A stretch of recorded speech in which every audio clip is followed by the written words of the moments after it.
नमस्कारः। पत्राचार द्वारा संस्कृतम के परिचय नामक पाठ्यक्रम के तृतीय पाठ में आप सभी का स्वागत है। पहले पाठ में और दूसरे पाठ में हमने विशेषण विशेष्य भावों का अभ्यास किया है। विशेष्य और विशेषण भाव का जो प्रकरण है, यह संस्कृत भाषा में अत्यंत महत्वपूर्ण स्थान रखता है। हम परिचय के क्रम में क्रमशः इसका विस्तार देखेंगे और देखते जाएंगे। तीसरे पाठ में हम पूर्ण प्रत्यांत के बारे में जानेंगे। आइए इसे हम समझने का प्रयास करते हैं। दूसरे पाठ में हमने संख्या विशेषण के बारे में जाना है। जैसे यहाँ कुछ सांकेतिक शब्द हैं, हम इसे पहले पढ़ चुके हैं। आइए हम इससे वाक्य पहले बनाते हैं। एक बालक, यह संख्या शब्द सूचित करने के लिए संस्कृत में हमने एकः बालकः, एका बालिका यदि स्त्रीलिंग में है तो, और यदि नपुंसक लिंग में है तो एकम पुस्तकम, इस तरह से हमने पाठ को जाना है। उसी तरह यदि दो संख्या को सूचित करना हो तो दो बालकौ, द्वे बालिके, द्वे पुस्तके। त्रयः बालकाः, तीन संख्या को सूचित करने के लिए त्रयः बालकाः, तिस्रः बालिकाः, त्रीणि पुस्तकानि। उसी तरह चार की संख्या को सूचित करने के लिए चत्वारः बालकाः, चतस्रः बालिकाः, चत्वारि पुस्तकानि। जब एक बालक, दो बालक, तीन बालक, चार बालक, जब हमें इस तरह की अभिव्यक्ति करनी होती है तो हम इस तरह से संख्या विशेषण का प्रयोग करते हैं। यह अभी तक हमने जाना है और समझा है। जैसे कि हम पढ़ चुके हैं प्रथमः पाठः, पहले पाठ में यह लिखा हुआ है प्रथमः पाठः। हम लोगों ने पढ़ा है प्रथमः पाठः समाप्तः, द्वितीयः पाठः समाप्तः, तृतीय पाठः आरब्धः, तीसरे पाठ का आरंभ हुआ है। प्रथमः पाठः, द्वितीयः पाठः, तृतीयः पाठः। जब हमें क्रम को सूचित करना हो, पहला पाठ, दूसरा पाठ, तीसरा पाठ, इस तरह का हमें जब क्रम सूचित करना होता है तब हम इस तरह का प्रयोग करते हैं। प्रथमः पाठः, द्वितीयः पाठः, तृतीयः पाठः, चतुर्थः पाठः। पहला पाठ, दूसरा पाठ, तीसरा पाठ, चौथा पाठ, इस तरह की अभिव्यक्ति यदि हमें संस्कृत में करनी है तो हम इस तरह से अभिव्यक्त करते हैं। और यह जो इसमें प्रत्यय है, यह पूर्ण नामक प्रत्यय है। पूर्ण प्रत्यय अंत में है, इसलिए इसे हम पूर्ण प्रत्यांताः ऐसा कहते हैं। पूर्ण प्रत्यय का अर्थ है क्रमवाचकता। क्रमवाचकता जब हमें सूचित करना होता है तब संस्कृत में पूर्ण प्रत्यय का प्रयोग होता है और उसका स्वरूप इस प्रकार होता है प्रथमः, द्वितीयः, तृतीयः, चतुर्थः। हमारे परिचय पुस्तक में जो अनुक्रमणिका दी हुई है, यहाँ हम देखें, यह अनुक्रमणिका है। अनुक्रमणिका में ये पूर्ण प्रत्यय युक्त शब्द दिए हुए हैं। पूर्ण प्रत्यय से युक्त शब्दों को हम यहाँ एक बार उच्चारण करेंगे। प्रथमः पाठः, द्वितीयः पाठः, तृतीयः पाठः, चतुर्थः पाठः, पंचमः पाठः, षष्ठः पाठः, सप्तमः पाठः, अष्टमः पाठः, नवमः पाठः, दशमः पाठः, एकादशः पाठः, द्वादशः पाठः।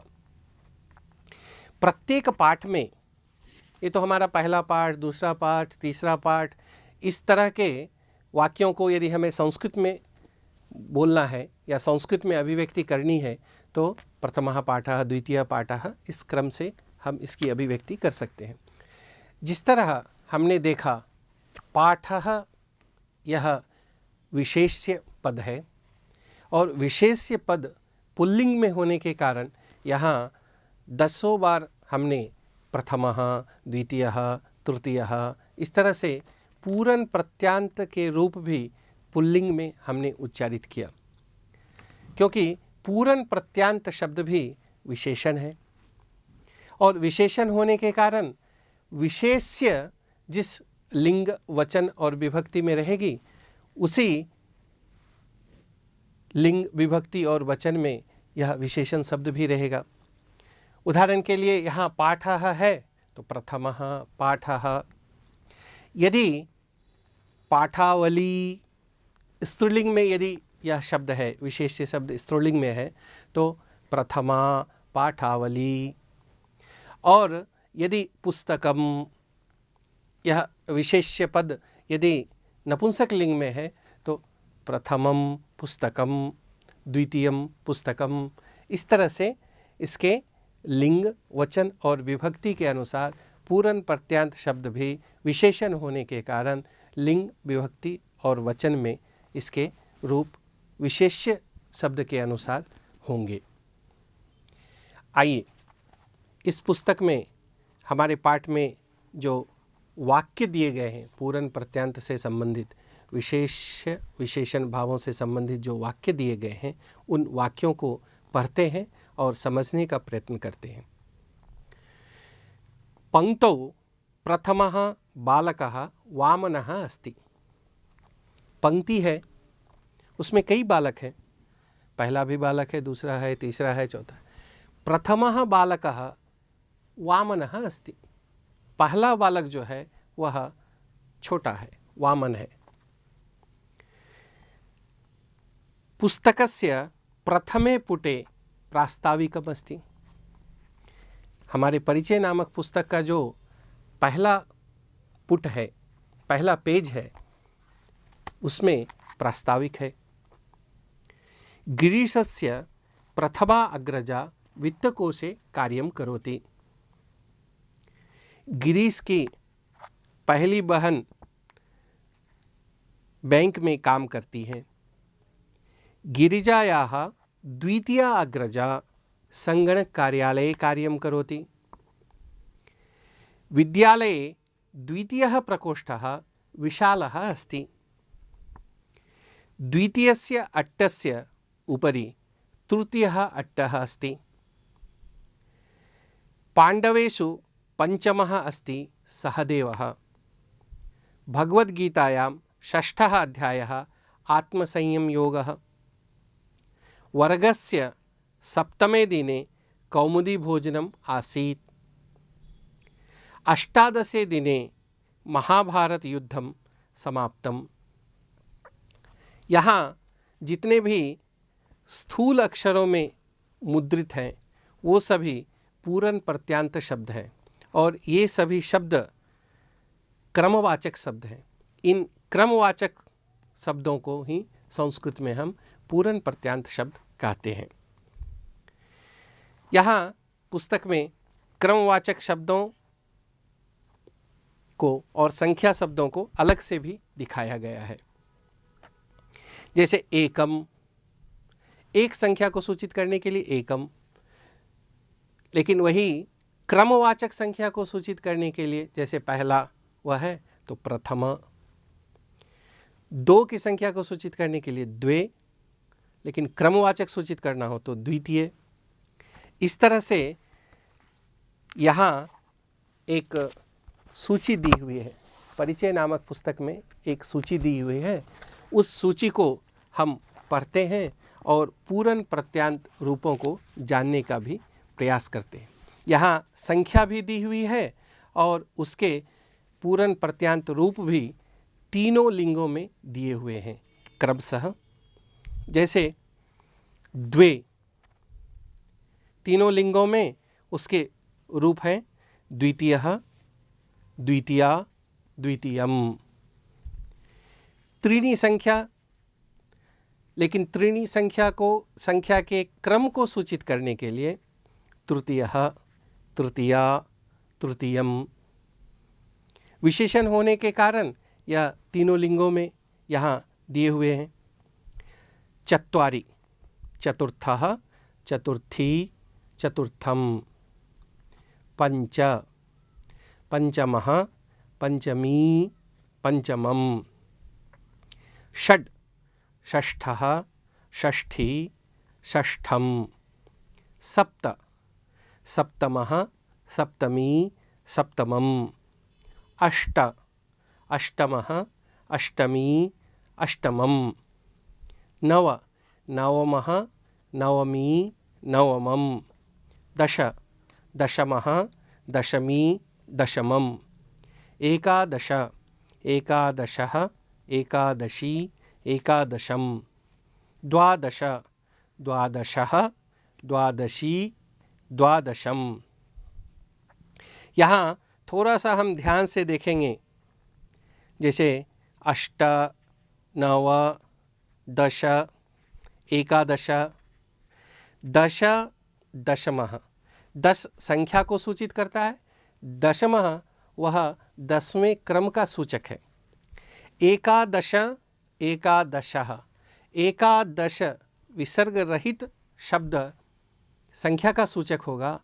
विसर्ग सहित शब्द क्रमवाचकता का सूचक होगा। 11वां को प्रकटित करने के लिए केवल एक विसर्ग जोड़ने से संस्कृत में 11वां इसका सूचक होगा, एकादशः।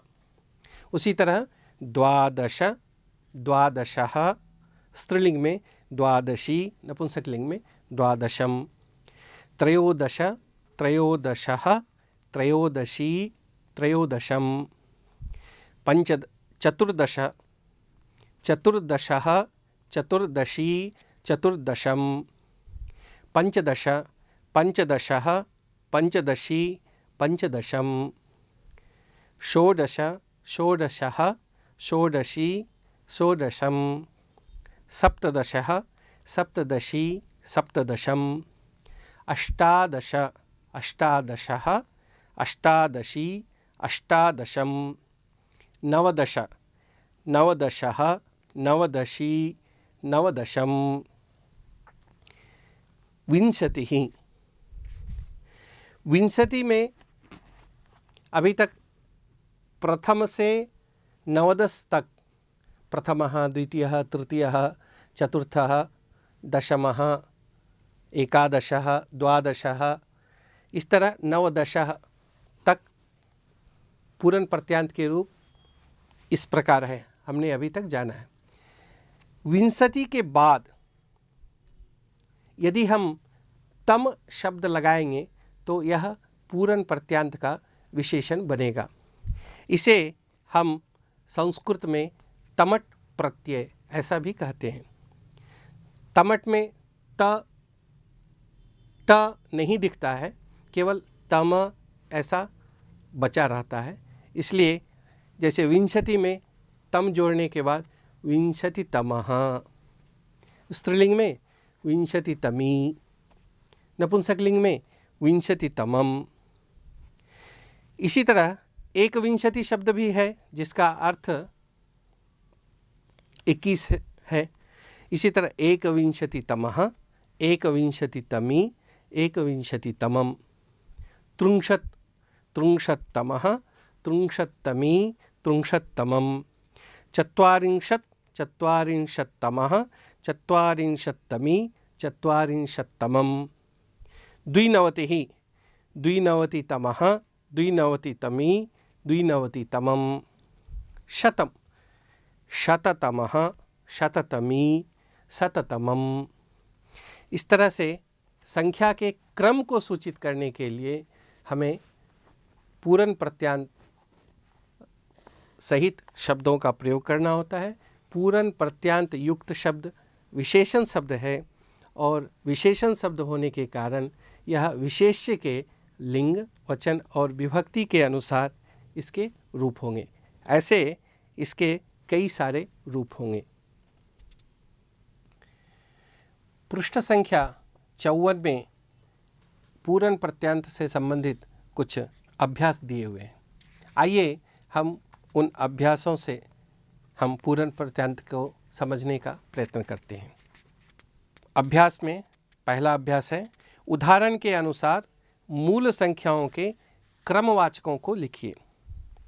उदाहरण के लिए है 2।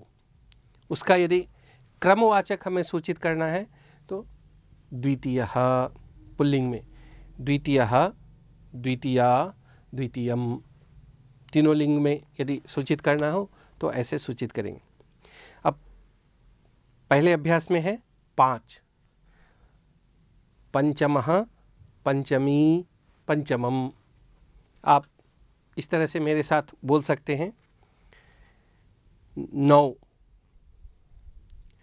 नवमः, नवमी, नवमम। तीसरा 12, द्वादशः, द्वादशी, द्वादशम। चौथे में है 15, पंचदशः, पंचदशी, पंचदशम। पाँचवें में है 19, नवदशः, नवदशी, नवदशम। छठे में है 24, चतुर्विंशतिः।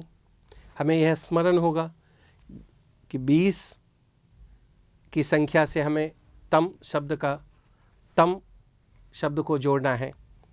चतुर्विंशति, चतुर्विंशति तमः, चतुर्विंशति तमी, चतुर्विंशति तमम। इसी तरह 28 के लिए अष्टाविंशति तमः, अष्टाविंशति तमी, अष्टाविंशति तमम। त्रयस्त्रिंशत्, 33 के लिए त्रयस्त्रिंशत् शब्द है। इसमें तम प्रत्यय लगाकर हम इसे तीनों लिंगों में बोलने का अभ्यास करेंगे। त्रयस्त्रिंशत्तमः, त्रयस्त्रिंशत्तमी, त्रयस्त्रिंशत्तमम। इसी तरह अगला अभ्यास है सप्तत्रिंशत्, 37 के लिए सप्तत्रिंशत् शब्द है। इसमें भी तम हम लगाएंगे। सप्तत्रिंशत्तमः, सप्तत्रिंशत्तमी, सप्तत्रिंशत्तमः, सप्तत्रिंशत्तमः, सप्तत्रिंशत्तमी, सप्तत्रिंशत्तमम। इस तरह से हम आगे के अभ्यासों को कर सकते हैं। यहाँ दूसरे अभ्यास में भी हम पूर्ण प्रत्यांतों के उदाहरण से इस विशेष विशेषण का भाव समझने का प्रयत्न करेंगे। कोष्ठक में दी गई संख्याओं के क्रमवाचक रूपों से पूर्ण प्रत्यांतों से रिक्त स्थानों की पूर्ति कीजिए। विशेष्य के लिंग, वचन और विभक्ति के अनुसार 3 बातें हमें ध्यान में रखनी है। लिंग, वचन और विभक्ति के अनुसार पूर्ण प्रत्यांत के लिंग, वचन और विभक्ति होने चाहिए। इस अंश का हम लोग ध्यान रखेंगे। जैसे उदाहरण में है, एक संख्या दी हुई है, दिने उद्घाटन कार्यक्रमः आसीत्। दिनम शब्द नपुंसक लिंग का है, एक वचन का है और सप्तमी विभक्ति में है। इसलिए इसका पूर्ण प्रत्यांत शब्द प्रथम है। प्रथम का भी नपुंसक लिंग में, एक वचन में और सप्तमी विभक्ति में प्रथमे, ऐसा यह रूप होगा। इसलिए प्रथमे दिने उद्घाटन कार्यक्रमः आसीत्। पहला उदाहरण है, वृद्धा पुत्रेण सह वसति। यहाँ 2 यह संख्या दी हुई है। इसका हमें पूर्ण प्रत्यांत बनाना है। हम जानते हैं यहाँ सह शब्द है, इसलिए पुत्र शब्द से तृतीया विभक्ति हुई है, पुत्रेण सह वसति। अब 2 इसका हमें पूर्ण प्रत्यांत बनाना है।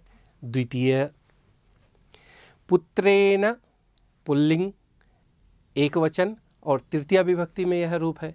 इसलिए द्वितीय शब्द का भी पुल्लिंग, एक वचन और तृतीया विभक्ति में क्या रूप होगा? द्वितीयेन पुत्रेण। वृद्धा द्वितीयेन पुत्रेण सह वसति।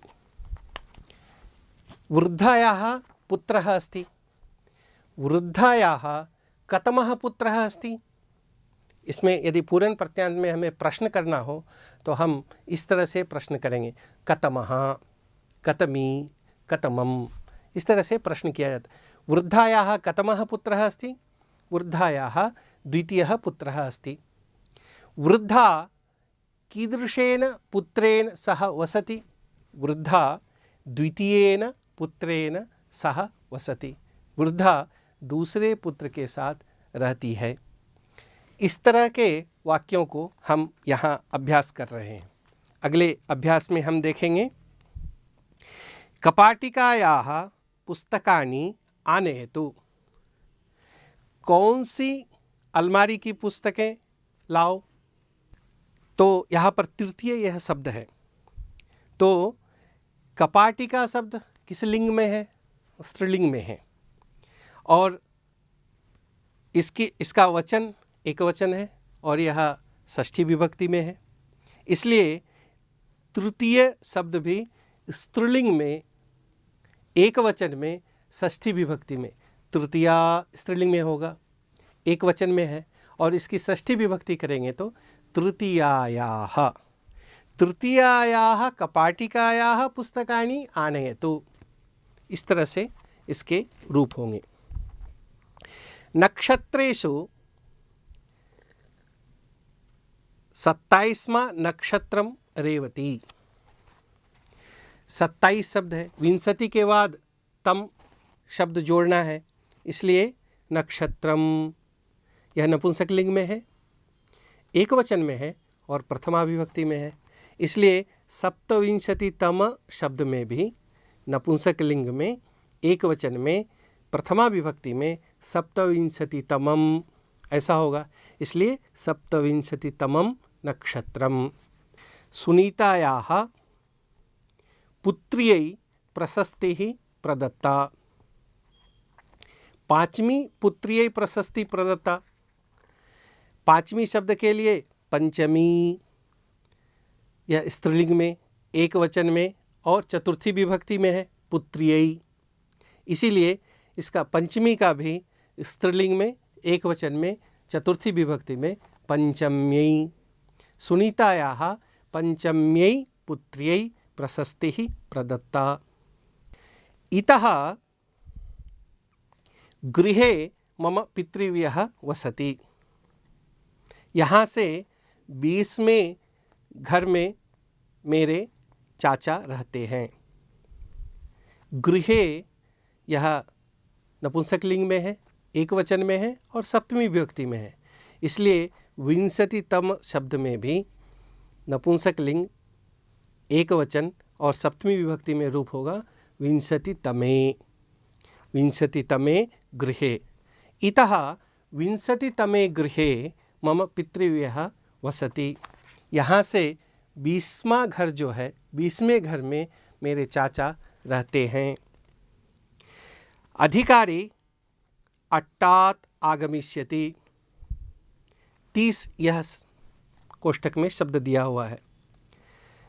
अट्टात् हम जानते हैं, यह शब्द पुल्लिंग में है, एक वचन में है और पंचमी विभक्ति में है। इसलिए त्रिंशत्तम शब्द के साथ भी हमें पुल्लिंग, एक वचन और पंचमी विभक्ति में रूप बनानी है। क्या रूप होगा? त्रिंशत्तमात् अट्टात् आगमिष्यति। अधिकारी त्रिंशत्तमात् अट्टात् आगमिष्यति।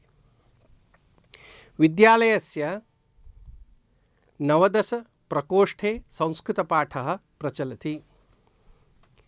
19 तक हमें तम शब्द नहीं जोड़ना है, इसलिए यहाँ प्रकोष्ठ शब्द पुल्लिंग में है, एक वचन में है और सप्तमी विभक्ति में है।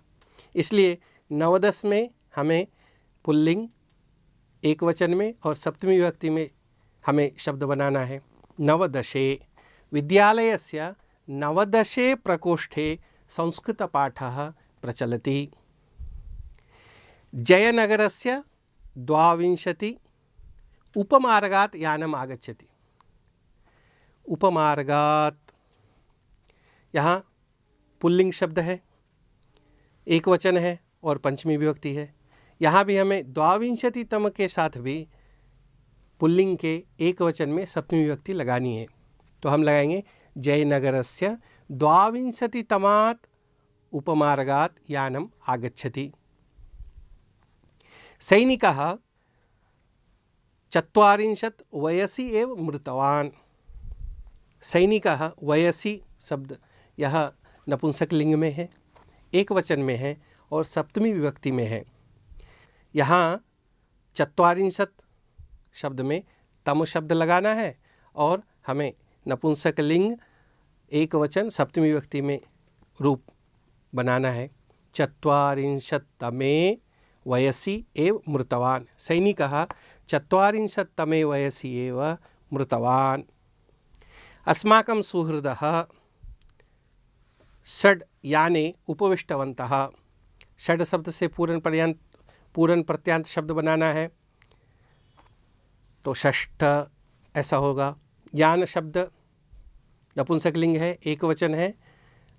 नपुंसकलिंग एक वचन और सप्तमी विभक्ति में है, इसलिए षष्ठ शब्द का भी नपुंसकलिंग एक वचन और सप्तमी विभक्ति में रूप होगा षष्ठे। अस्माकं सुहृदः षष्ठे याने उपविष्टवन्तः। हमारे मित्र छठवें गाड़ी में बैठ चुके हैं। इस तरह से पूर्ण प्रत्यांत का हमने अभ्यास देखा। आइए अब हम अगले विषय को समझते हैं। हिंदी में एक वाक्य है, वहाँ कौन जा रहा है। यदि हम ऐसा प्रश्न करें तो यदि हमारे पास उत्तर निश्चित है तो हम ऐसा उत्तर बोल सकते हैं, छात्र जा रहा है, शिक्षक जा रहा है। लेकिन यदि यह निश्चित नहीं है कौन जा रहा है, तो उत्तर हम प्रायः इस तरह से बोलेंगे, कोई जा रहा है।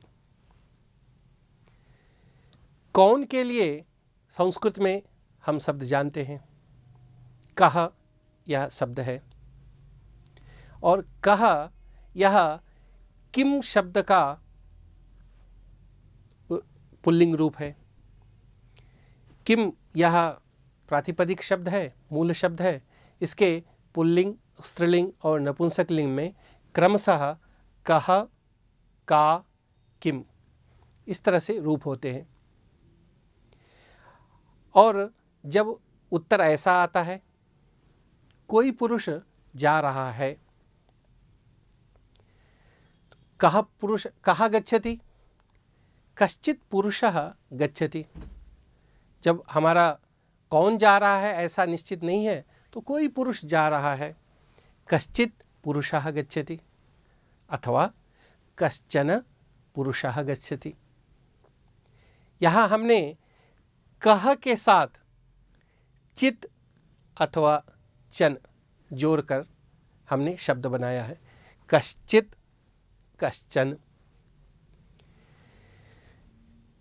कह, चित यह अलग अलग शब्द है, इसको जब हम मिलाएंगे तो कश्चित ऐसा शब्द बनेगा। यहाँ भी कह, चन, इसे जब हम मिलाएंगे तो कश्चन यह शब्द बनेगा। यदि हमें स्त्रीलिंग में यही वाक्य बोलना हो, कौन जा रही है, कोई महिला जा रही है, काचित् महिला गच्छति। जब कौन महिला जा रही है यह निश्चित नहीं हो, उस भाव को अभिव्यक्त करने के लिए, कोई महिला जा रही है इस भाव को अभिव्यक्त करने के लिए काचित् महिला गच्छति अथवा काचन महिला गच्छति। यदि कोई हमारा मित्र जा रहा है, हम उसे अपना मित्र मानते हैं, लेकिन वह मित्र कौन है यह निश्चित नहीं है, तो कौन जा रहा है, कोई मित्र जा रहा है। किंचित मित्रम गच्छति, किंचन मित्रम गच्छति। किंचित मित्रम गच्छति, किंचित शब्द का यदि हम संस्कृत थोड़ा जानते हैं तो यह भी अर्थ होता है, किंचित शब्द का थोड़ा यह भी अर्थ होता है, यह भी अर्थ है। लेकिन मित्र के लिए यहाँ किम चित, मित्र शब्द नपुंसक में है, इसलिए यहाँ भी किम चित, किंचित मित्रम गच्छति अथवा किंचन मित्रम गच्छति। अब इन उदाहरणों को और थोड़े स्पष्ट रूप से जानने का प्रयत्न करते हैं। हमने किम शब्द के पुल्लिंग, स्त्रीलिंग और नपुंसक लिंग शब्द के साथ चित या चन शब्द जोड़कर हमने इन शब्दों का प्रयोग किया है। आइए अब परिचय पुस्तक में दिए हुए इन चित चन से युक्त प्रत्यय के साथ कुछ वाक्यों का अभ्यास करते हैं। कश्चित पुरुषः तत्र गच्छति, कोई पुरुष वहाँ जाता है। काचित वृद्धा कथां वदति, कोई वृद्ध महिला कथा कहती है। रमेशः केनचित् मित्रेण सह नगरं गतवान्, रमेश किसी मित्र के साथ नगर गया। गृहस्वामिनी कस्यैश्चित् सेविकायै वस्त्रं दत्तवती, गृहस्वामिनी ने किसी सेविका के लिए वस्त्र दिया। कस्याश्चित् लतायाः पुष्पं पतितं, किसी लता से फूल गिरा। कस्मिंश्चित् पुस्तके अहम् एतां कथां दृष्टवान्, किसी पुस्तक में मैंने यह कथा देखी है। छात्रः कंचन शिक्षकं पृष्टवान् आसीत्, छात्र ने किसी शिक्षक से पूछा था। केषुचित् विद्यालयेषु उत्तमं पाठनं न प्रचलति, कुछ विद्यालयों में अच्छा पाठ नहीं होता है। काभ्यश्चित् महिलाभ्यः पाककार्यं न रोचते, कुछ महिलाओं को खाना बनाना अच्छा नहीं लगता है। अहम कांश्चन प्रश्नान् प्रष्टुम इच्छामि, मैं कुछ प्रश्नों को पूछना चाहता हूँ। इन वाक्यों में स्थूल अक्षरों से जो शब्द मुद्रित हैं वो सभी चित या चन प्रत्यय से युक्त शब्द हैं और वो शब्द विशेषण शब्द हैं। विशेषण शब्द होने के कारण विशेष्य के लिंग, वचन और विभक्ति के अनुसार इन शब्दों में भी किम शब्द से लिंग, वचन और विभक्ति आई है और उसके बाद चित या चन प्रत्यय जुड़कर यह रूप बना है, ऐसा अभी तक हम लोगों ने समझा है।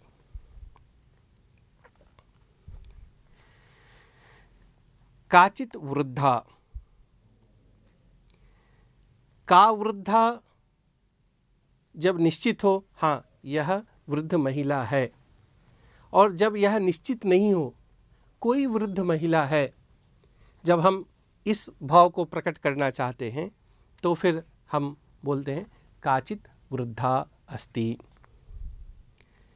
किसी मित्र के साथ, केनचित मित्रेण सह अहम गच्छामि, किसी मित्र के साथ मैं जाता हूँ। कस्यैश्चित् सेविकायै अहम उपहारम ददामि, किसी सेविका के लिए मैं उपहार देता हूँ।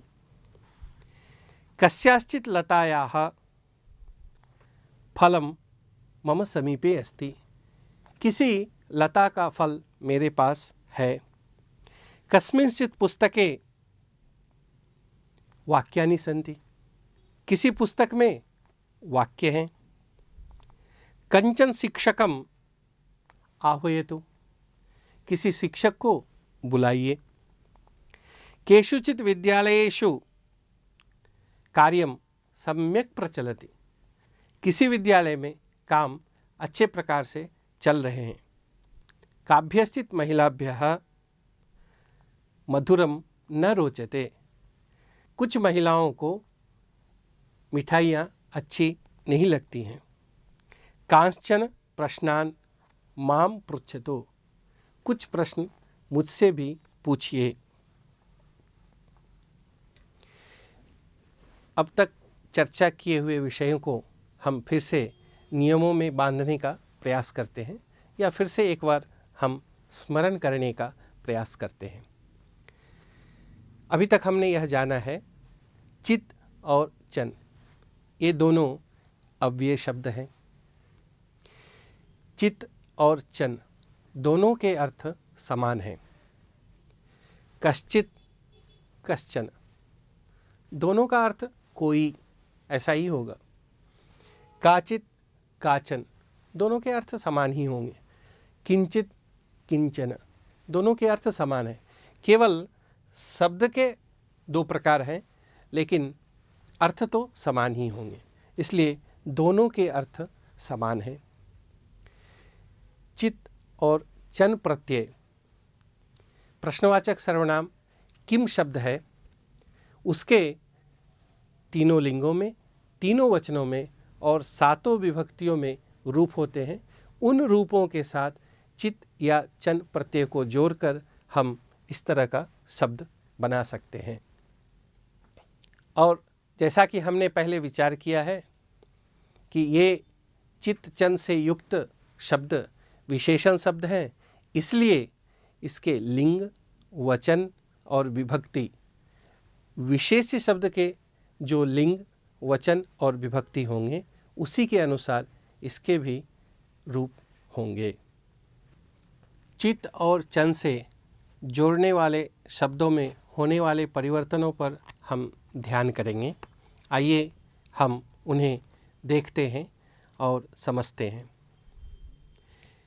कम चन, कम यह पुल्लिंग एकवचन और द्वितीय विभक्ति का रूप है। उससे चन प्रत्यय जुड़ने से कंचन, किसी को यह अर्थ होता है। कान चन, कान यह बहुवचन का रूप है।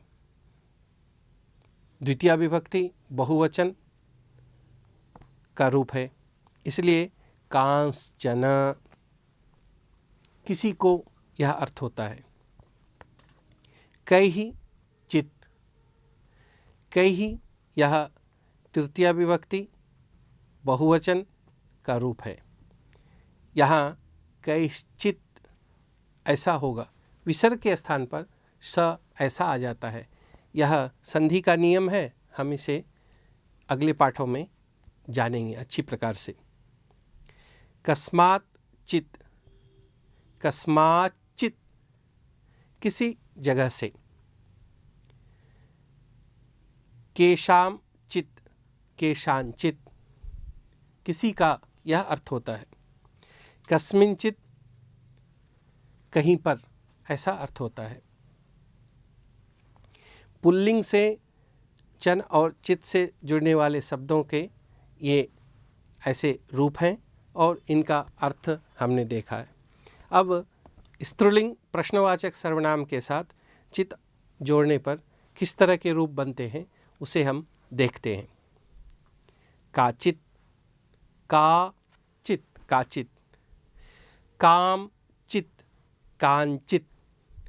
काम यह स्त्रीलिंग एकवचन और द्वितीय विभक्ति में है, इसलिए कामचित, किसी महिला को ऐसा अर्थ होता है। काभिः चित, काभिश्चित किसी महिला के द्वारा ऐसा अर्थ होता है। कस्याः चित, किसी महिला का, यदि यहाँ पंचमी है इसलिए किसी महिला से। कासाम चित, यह षष्ठी विभक्ति का बहुवचन है, स्त्रीलिंग में है, इसलिए कासांचित, किन्हीं महिलाओं का। कस्याम चित, यह स्त्रीलिंग में है, एकवचन में है और सप्तमी विभक्ति में है। कस्याम, उसके साथ चित जुड़ेगा तो कस्यांश्चित, किसी महिला में, इस तरह यह अर्थ होता है।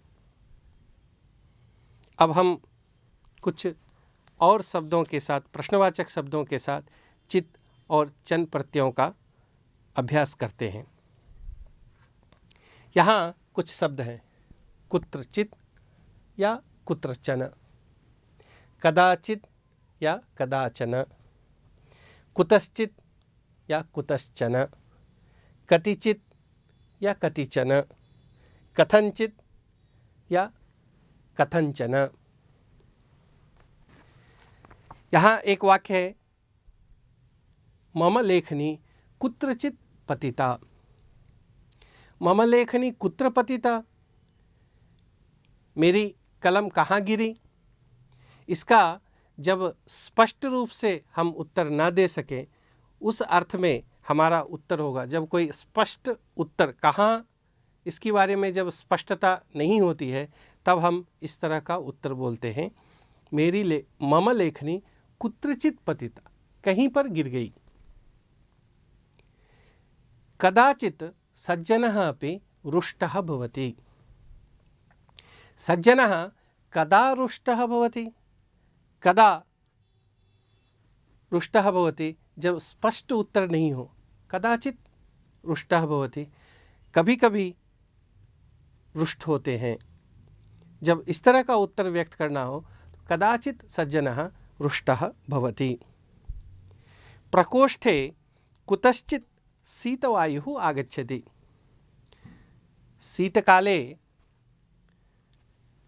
प्रकोष्ठ पिधानमस्ति, चारों ओर से कमरे बंद हैं, फिर भी हमें ठंड लगती है, तो शीतवायु कुतः आगच्छति, स्पष्टं नास्ति, किंतु आगच्छति।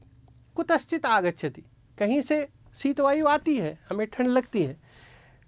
प्रकोष्ठे कुतश्चित शीतवायुः आगच्छति, कहीं से शीतवायु आती है। कतिचित नाणकानि प्राप्य भिक्षुकः संतुष्टः। भिक्षुक कुछ सिक्कों को पाकर संतुष्ट होता है। किन सिक्कों को पाकर संतुष्ट होता है, कितने सिक्कों को पाकर संतुष्ट होता है, यह स्पष्ट नहीं है, लेकिन कुछ सिक्कों को पाकर वह संतुष्ट होता है। उस समय हम कतिचित, कति यह शब्द है, उसके साथ चित लगाकर हम इस तरह के भावों को प्रकट कर सकते। कुछ सिक्कों से भिक्षुक संतुष्ट होता है। कथंचित बालकः वृक्षम आरूढ़वान। बालक वृक्ष पर चढ़ा।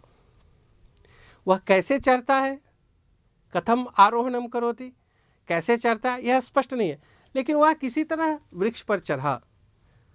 यह जब इस तरह का उत्तर देना हो, कथंचित वृक्षम आरूढ़वान, बालकः कथंचित वृक्षम आरूढ़वान।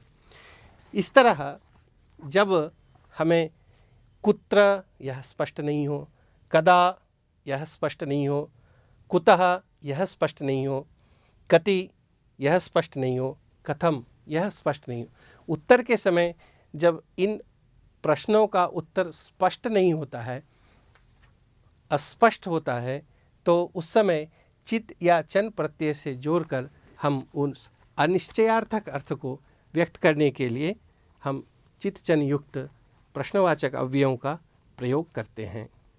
इस पाठ के तीसरे अभ्यास में हम इन शब्दों का अभ्यास करेंगे।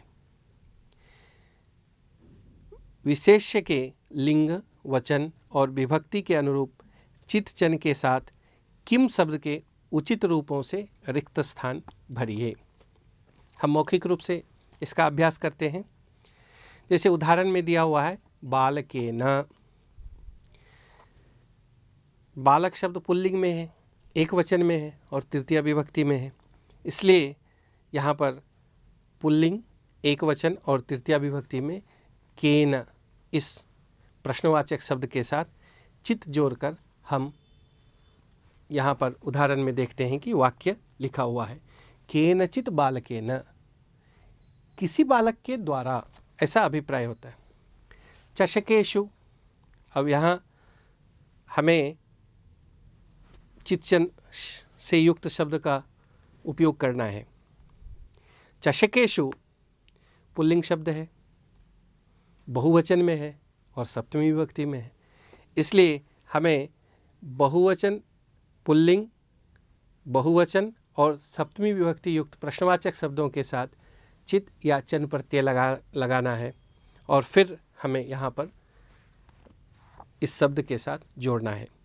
केषुचित चषकेषु, कुछ गिलासों में, ऐसा अर्थ होगा।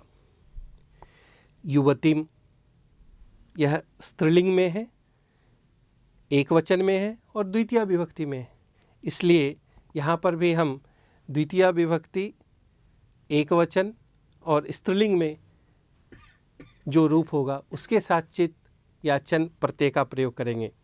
जैसे काम, काम के साथ हम चित जोड़ेंगे तो कांचित युवतिम। नगरेभ्यः,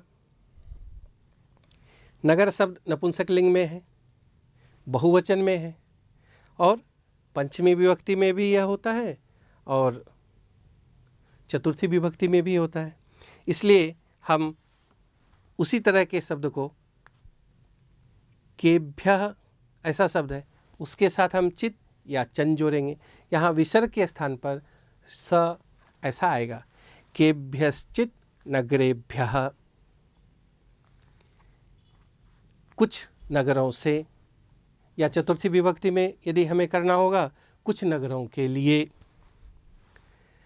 उत्पीठिकायाम, उत्पीठिका स्त्रीलिंग में है, एक वचन में है और सप्तमी विभक्ति में है, इसलिए स्त्रीलिंग, एक वचन और सप्तमी विभक्ति में कस्याम शब्द के साथ हम जोड़ेंगे। कस्याम चित, कस्यांचित उत्पीठिकायाम। लेखनी नाम, लेखनी स्त्रीलिंग में है, बहुवचन में है और षष्ठी विभक्ति में है, इसलिए हम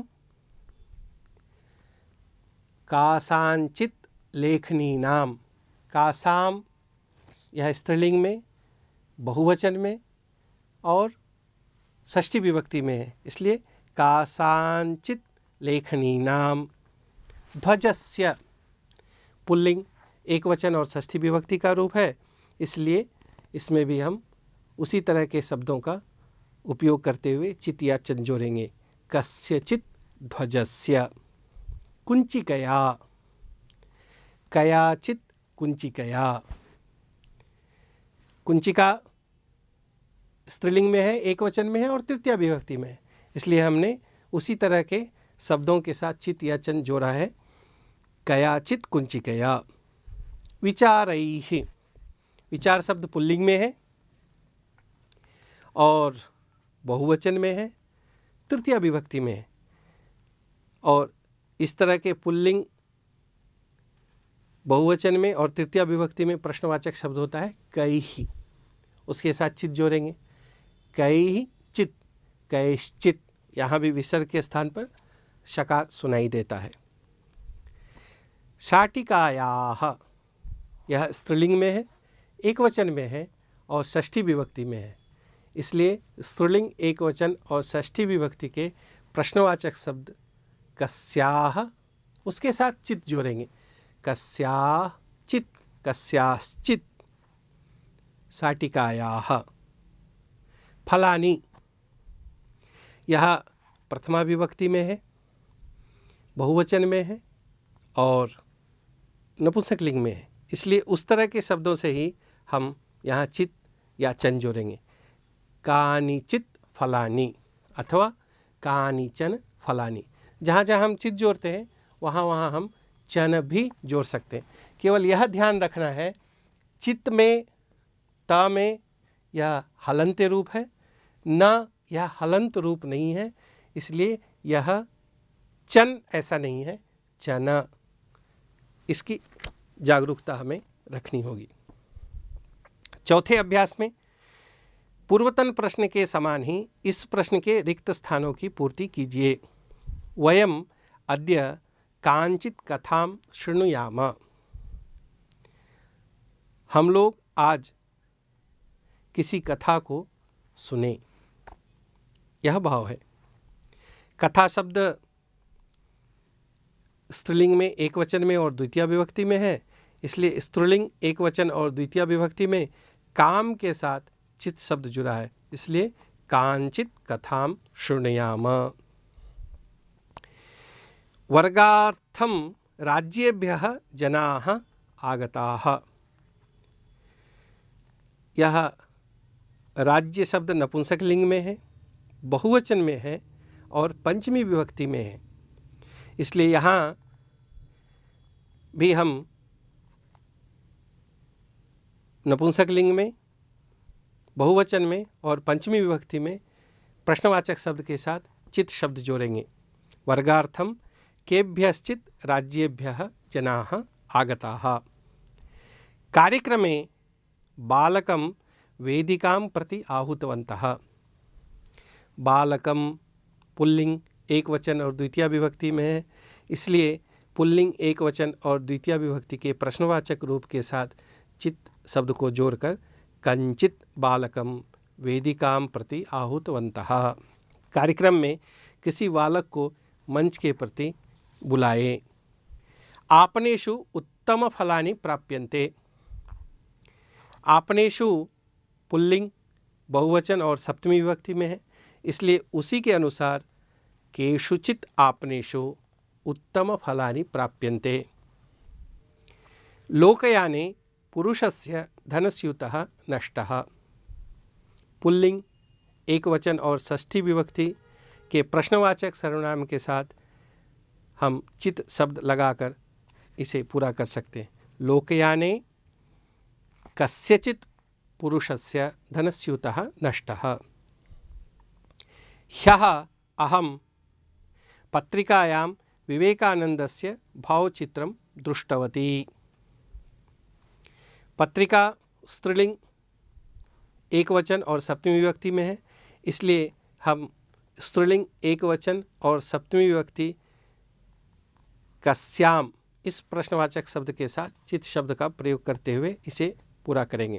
कस्यांचित् पत्रिकायाम। जनैः धनसंग्रहणं कृतम्। पुल्लिंग बहुवचन और तृतीय विभक्ति का यह शब्द है, इसलिए पुल्लिंग बहुवचन और तृतीय विभक्ति के प्रश्नवाचक शब्द कहीं के साथ हम चित् शब्द जोड़कर इसे पूरा कर सकते हैं। कैः चित् कैश्चित् जनैः धनसंग्रहणं कृतम्। सा महिलाभ्यः शाटिकां दत्तवती। महिलाभ्यः यह स्त्रीलिंग बहुवचन और चतुर्थी विभक्ति का शब्द है, इसलिए स्त्रीलिंग बहुवचन और चतुर्थी विभक्ति का प्रश्नवाचक शब्द काभ्यः के साथ हम चित् शब्द का प्रयोग कर इसे पूरा कर सकते हैं। काभ्यश्चित् महिलाभ्यः शाटिकां दत्तवती। संवत्सरेषु देशे सुभिक्षता दृश्यते। संवत्सरम यह नपुंसकलिंग शब्द है, बहुवचन में है और सप्तमी विभक्ति में है, इसलिए उसी के अनुगुण हम केषु इस शब्द के साथ केषुचित् संवत्सरेषु देशे सुभिक्षता दृश्यते। कुछ वर्षों से देश में हरियाली दिखाई पड़ती है। पांचवें अभ्यास को हम पढ़ेंगे और समझने का प्रयास करेंगे। यहाँ संख्या विशेषण भी है और पूर्ण प्रत्यांत विशेषण भी है। हम विशेष्य शब्द के अनुसार संख्या विशेषण में भी पूर्ण प्रत्यांत शब्द में भी जिस तरह विशेष्य शब्द के लिंग, वचन और विभक्ति होंगे, उसी तरह हम इन विशेषण शब्दों के साथ भी लिंग, वचन और विभक्ति जोड़कर हम इस कहानी को पढ़ेंगे। विशेष्य के लिंग, वचन और विभक्ति के अनुरूप मूल संख्या अथवा पूर्ण प्रत्यांतों के उचित रूपों से रिक्त स्थानों की पूर्ति कीजिए। ध्यानपूर्वक उन स्थलों को सुनेंगे और संख्या विशेषण और पूर्ण प्रत्यांत विशेषणों के उचित रूपों को भी समझने का प्रयास करेंगे। पूर्वम् एकः कृषकः आसीत्। तस्य 4 पुत्राः आसन्। एकदा कृषकः चतुर्भ्यः पुत्रेभ्यः एकैकं रूप्यकं दत्त्वा एतस्य रूप्यकस्य उत्तमम् उपयोगं कुर्वन्तु इति सूचितवान्। सायङ्काले त्रयः पुत्राः गृहम् आगतवन्तः। चतुर्थः पुत्रः न आगतवान्। प्रथमः पुत्रः अहम् एकेन रूप्यकेन फलानि क्रीत्वा खादितवान् इति उक्तवान्। द्वितीयः अहं मोदकानि स्वीकृत्य मित्रैः सह खादितवान् इति उक्तवान्। तृतीयः देवाय धनं समर्पितवान् आसीत्। मम कार्यम् उत्तमम् इति ते चर्चाम् आरब्धवन्तः।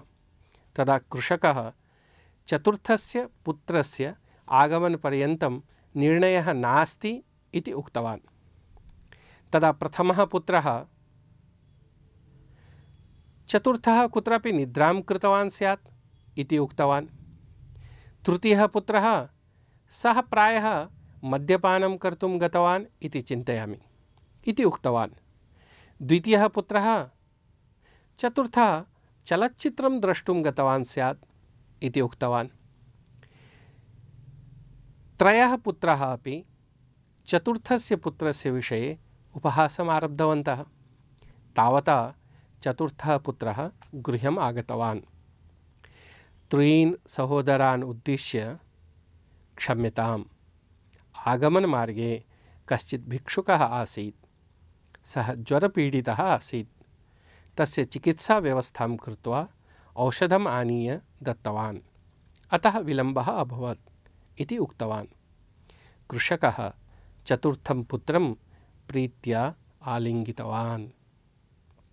इस तरह आपने इन कथा के संदर्भ में संख्या विशेषण और पूर्ण प्रत्यांत विशेषणों का उन विशेष्य शब्दों के लिंग, वचन और विभक्ति के अनुसार इन शब्दों के संबंधों को भी जाना और समझा है। आगे हम आपसे आशा करेंगे कि आप इन विशेषण शब्दों के प्रयोग में इसी तरह से सावधानियां बरतेंगे और प्रयोग करेंगे।